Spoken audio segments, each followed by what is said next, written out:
Good morning, students. I am Suman Narwal from STS Senior Secondary School.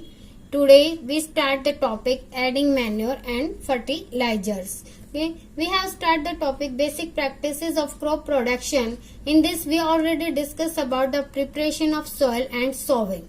So today we read about the adding manure and fertilizers. तो क्या होता है, what will happen? Repeated growing of crop in the same field remove a lot of precious minerals, element, organic matter and other material from the soil. यानी जब हम बार बार crops को उगाते हैं एक ही फील्ड में, उससे क्या होता है कि जो प्रीशियस मिनरल्स और एलिमेंट होते हैं, मिनरल जो एलिमेंट होते हैं, ऑर्गेनिक मैटेरियल, अदर मैटेरियल्स, उससे क्या हो जाते हैं, रिमूव कर लिए जाते हैं. Due to this the soil become infertile, और इसके कारण सोइल क्या हो जाती है, इनफर्टाइल हो जाती है. After some time the crop yield decrease, और कुछ समय के बाद क्रॉप का उत्पादन होता है वो घट जाता है. So unless the depleted plant nutrients are put back into the soil from time to time, the growth of crop would be poor. The deficiency of plant nutrients and organic matter in the soil is made up by adding manure and fertilizers to the soil. तो इससे क्या जो deficiency होती है plant nutrients की और organic matter की, उसको कैसे पूरा किया जा सकता है, by adding manure and fertilizers. तो firstly we read about the manure. Manure is a natural fertilizer. क्या होते हैं मैन्योर? एक नेचुरल फर्टिलाइजर होते हैं. Manure is a natural substance obtained by the decomposition of animal waste like cow dung, human waste and plant residue. हम जो manure होते हैं उनको कैसे कि जो सब्सटेंस होते हैं उनको कैसे ऑब्टेन करते हैं, by the decomposition of like animal जो वेस्टेज है, लाइक काउ डंग है, इसके साथ साथ ह्यूमन वेस्ट है, या प्लांट रेजिड्यूज जो होते हैं वो पौधों के अवशेष. We supply essential element and humus to the soil, make it more fertile. जब ये इनके अंदर जो एसेंशियल एलिमेंट होते हैं और ये सोइल के साथ मिलते हैं, इसके साथ साथ ह्यूमस भी इसमें प्रेजेंट होता है, तो सोइल को क्या बनाते हैं, ये more fertile. Manures are prepared from animal waste, human waste. Manure कैसे प्रिपेयर किए जाते हैं, एनिमल वेस्ट से, ह्यूमन वेस्ट से एंड प्लांट रेजिड्यू से, by the action of micro organism. यानी जो एनिमल वेस्ट होते हैं, ह्यूमन वेस्ट होते हैं, जो और कुछ प्लांट रेजिड्यूज, पेड़ पौधों के जो अवशेष होते हैं, उनको माइक्रो ऑर्गेनिज्म के थ्रू गला सड़ा दिया जाता है. In order to prepare manure, farmer dump animal waste जैसे कि एनिमल डंग है एटसेट्रा, प्लांट वेस्टेज हो गए लाइक लीव्स हैं, इन पिट्स इनको एक गड्ढे में डाल दिया जाता है किसी ओपन प्लेसेस में, and allow it to decompose slowly, और वो धीरे धीरे क्या होता रहता है, डिकम्पोज होता रहता है bye the action of micro organism. Manure contain a mixture of various nutrient element and lot of organic matter recycled from biogas wastage. तो मैन्योर जो होते हैं not very rich in plant nutrients like nitrogen. जो manures होते हैं उनमें जो main nutrient जैसे कि नाइट्रोजन, फॉस्फोर और पोटेशियम लेस होते हैं, but they are rich in organic chemical nutrients. लेकिन इसमें जो ऑर्गेनिक केमिकल न्यूट्रिएंट्स होते हैं वो ज्यादा होते हैं जैसे कि humus. Thus manure provide a lot of organic matter like humus to the soil. तो ये कौन सा जो ऑर्गेनिक मैटर प्रोवाइड करता है, humus. And humus improve the physical and chemical property of the soil. और ह्यूमस क्या करता है, जो सोइल की फिजिकल और केमिकल प्रॉपर्टी को इम्प्रूव करता है. Manure improve the soil textures. इसके साथ साथ जो मैन्योर होते हैं वो सोइल टेक्सचर को भी इम्प्रूव करते हैं for better retention of water and aeration, ताकि सोइल को पानी, वाटर की रिटेंशन और एरेशन अच्छे से मिल सके. This is because being porous humus can hold more water. क्योंकि जो छिद्र जो इसके अंदर होते हैं, इसके कारण उसके ह्यूमस के अंदर कैपेबिलिटी होती है मोर वाटर को होल्ड करने की and air in the soil. Manure जो है makes up the general deficiency of nutrients in the soil. A manure is higher variable or voluminous due to which it inconvenient it to store and transport. Moreover, a manure is not nutrient specific, यानी कि जितनी मात्रा में crop को जरूरत होती है वो मैन्योर में नहीं होते हैं, इसलिए मैन्योर को नॉट न्यूट्रिएंट स्पेसिफिक बोला गया है. Hence it is not much helpful when a particular nutrient is required in the soil. इसलिए जो मैन्योर होते हैं वो ज्यादा हेल्पफुल नहीं होते जब एक पर्टिकुलर न्यूट्रिएंट की जरूरत होती है सोइल में एक पर्टिकुलर क्रॉप के लिए.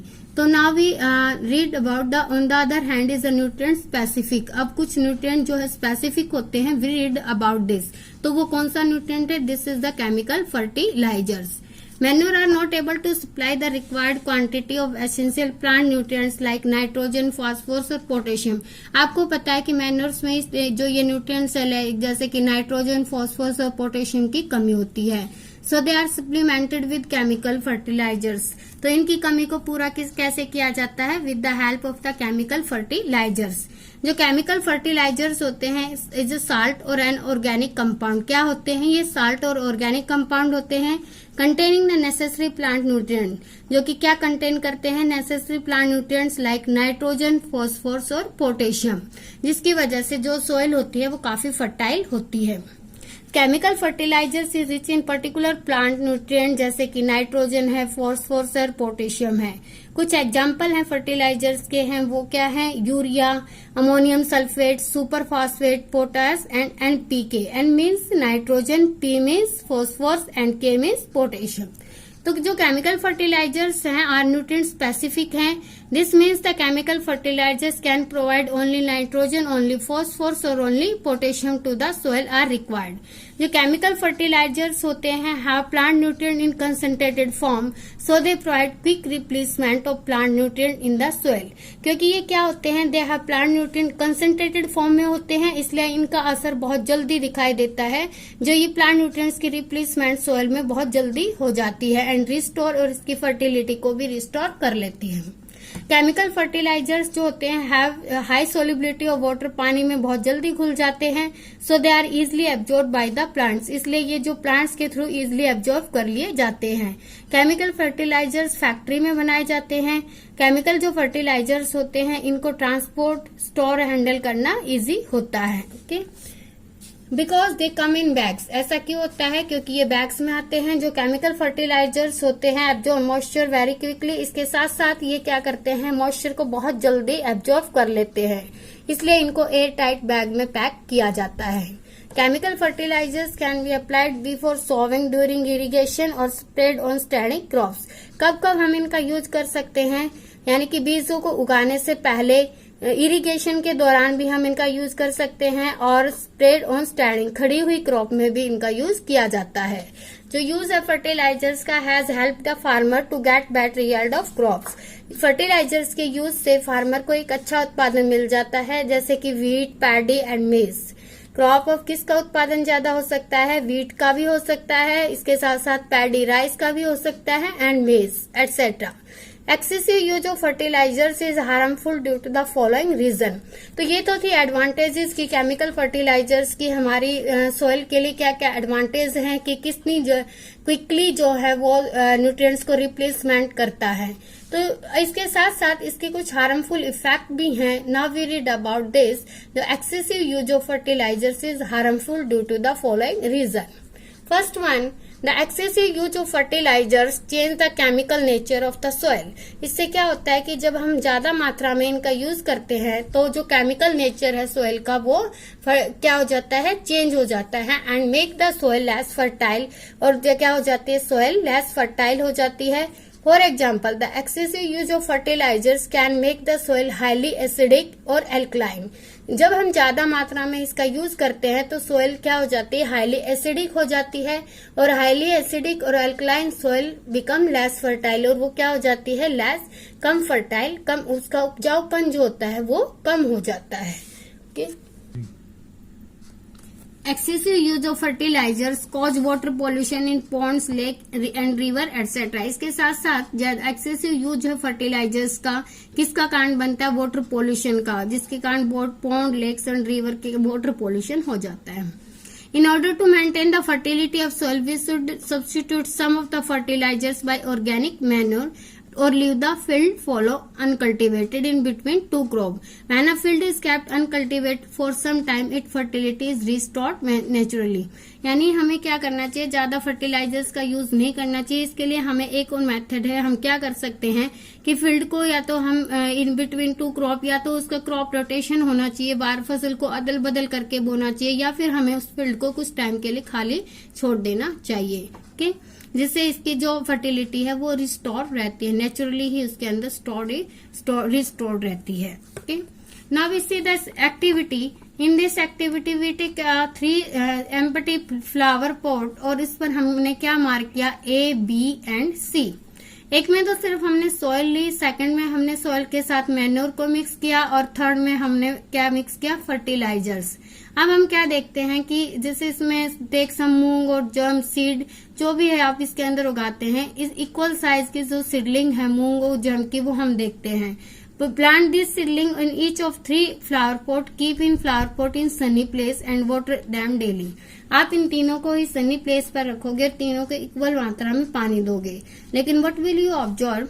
You observe after 7 or 10 days we will find the seedling planted in ordinary soil in a pot is so the minimum growth. आपको दिखाई दे रही है कि जो A में है वो मिनिमम ग्रोथ है, B में है उससे कुछ बेटर है, लेकिन और C में क्या है, बेस्ट ग्रोथ है. तो इससे पता चलता है कि जो सॉइल में अगर आप सिंपल सॉइल में उगाते हैं तो ज्यादा अच्छी ग्रोथ नहीं हो पाती है, मैन्योर से जो उसकी है बेटर ग्रोथ हो जाती है. लेकिन जब हम फर्टिलाइजर्स ऐड करते हैं तो इससे क्या होती है, बेस्ट ग्रोथ भी होती है और फास्टेस्ट ग्रोथ होती है.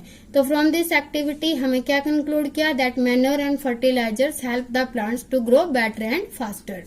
Okay, now we read the differences between the manure and fertilisers. अब हम देखते हैं कि मैन्योर और फर्टिलाइजर्स के बीच में क्या डिफरेंस है. जो मैन्योर होते हैं वो एक नेचुरल सब्सटेंस है और कैसे ऑब्टेन होते हैं, by the decomposition of animal waste like cow dung, human waste and plant residues. जबकि फर्टिलाइजर्स हैं एक साल्ट और ऑर्गेनिक कंपाउंड होते हैं. सेकेंड वन है कि जो मैन्योर है is not very rich is essential plant nutrients like nitrogen, phosphorus and potassium. Manure जो होते हैं इसमें कौन से न्यूट्रिएंट नहीं पाए जाते या बहुत कम मात्रा में होते हैं, जैसे कि नाइट्रोजन है, फॉस्फोरस है या potassium. Fertilizers are very rich in plant nutrients like nitrogen, phosphorus and potassium. Third one है a manure provide a lot of organic matter like humus to the soil. Manure क्या provide करता है, organic matter, जिसको हम क्या बोलते हैं, humus to the soil. जबकि जो फर्टिलाइजर्स होते हैं ये ह्यूमस प्रोवाइड नहीं करते हैं. फोर्थ वन है a manure is absorbed slowly by the plants because it is not much soluble in water. जो मैन्योर होते हैं वो बहुत धीरे धीरे एब्जॉर्ब किए जाते हैं क्योंकि इसमें क्या होता है कि ये इट इज नॉट मच, ज्यादा सोल्यूबल नहीं होते हैं वाटर में. ओके, जबकि जो फर्टिलाइजर्स होते हैं वो काफी सोल्यूबल होते हैं वाटर में and fertilisers is readily absorb by the plant और ये बहुत जल्दी से प्लांट के थ्रू एब्जॉर्ब कर लिए जाते हैं. फिफ्थ वन है manure can be prepared in the fields. जो मैन्योर होते हैं वो फील्ड में प्रिपेयर किए जाते हैं, जबकि फर्टिलाइजर्स हैं ये फैक्ट्रीज में प्रिपेयर किए जाते हैं. तो ये तो था topic about manures and fertilisers. I hope you understand this topic.